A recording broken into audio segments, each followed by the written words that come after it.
आज से लगभग 5000 वर्ष पहले द्वापर युग के बाद जब कलयुग की शुरुआत हुई, तब त्रिदेव सहित सभी देवताओं ने पृथ्वी से दूरी बना ली, क्योंकि यह युग देवताओं के आगमन से बिल्कुल परे है। सृष्टि के नियमानुसार इस युग में चमत्कार की कोई गुंजाइश नहीं है, यानी कि सृष्टि के नियमानुसार कोई भी देवता कलयुग के कार्य में हस्तक्षेप नहीं कर सकता।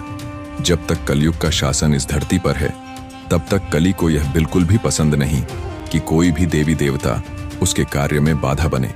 क्योंकि कली असुर होने के साथ साथ एक युग भी है, तो इसलिए सभी देवता व्यवस्थित थे।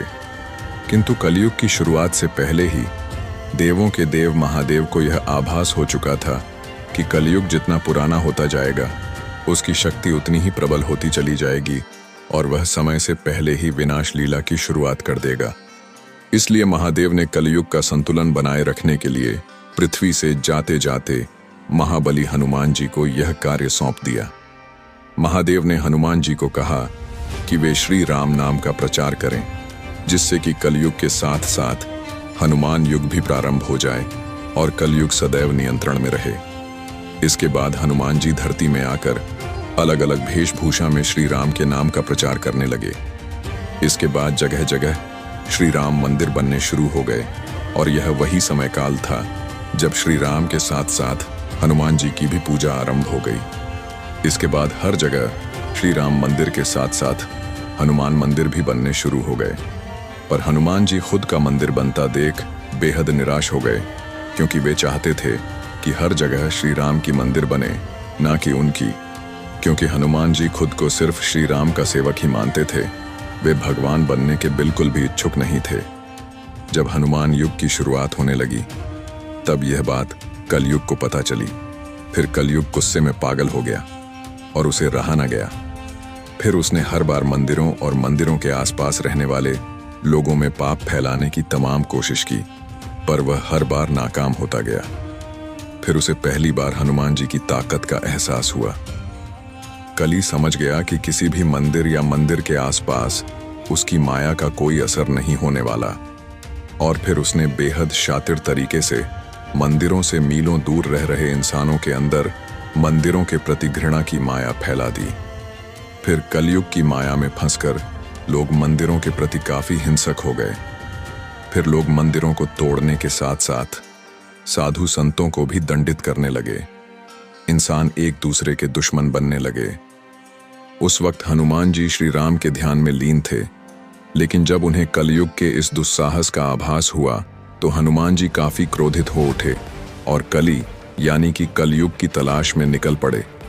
उन्होंने आकाश, पाताल, जंगल हर जगह कलयुग को ढूंढा। फिर इतने खोज के बाद आखिरकार दोनों आमने सामने आ ही गए। हनुमान जी को सामने देख कलयुग घबरा गया। फिर उसने अपनी शक्तियों से हनुमान जी पर अंधाधुंध प्रहार करना शुरू कर दिया, लेकिन कलयुग की शक्तियों का हनुमान जी पर कोई असर न हुआ। फिर कलयुग ने अपनी माया दिखाई और हनुमान जी पर हावी होने की कोशिश की। कुछ देर तक हनुमान जी कलयुग के इस ताकतवर माया जाल में उलझे रहे, लेकिन कुछ क्षण के बाद कलयुग का यह बिछाया हुआ माया जाल भी टूट गया। फिर हनुमान जी ने श्री राम का नाम लेते हुए कलयुग को वहीं धूल चटा दी और कलयुग को युद्ध में हराया। लेकिन कलयुग को समाप्त नहीं कर पाए, क्योंकि कलयुग सिर्फ एक दैत्य नहीं बल्कि एक युग भी है, जिसे समय से पहले समाप्त नहीं किया जा सकता। फिर कलयुग वहां से गायब होकर कहीं छिप गया और उसी समय से हनुमान जी और कलयुग के बीच ऐसे ही तमाम युद्ध होते चले आ रहे हैं। हर बार हनुमान जी ने कलयुग को शिकस्त दी। इसलिए बुराई कुछ समय के लिए अच्छाई पर हावी जरूर होती है, पर अंत में जीत सच्चाई की ही होती है।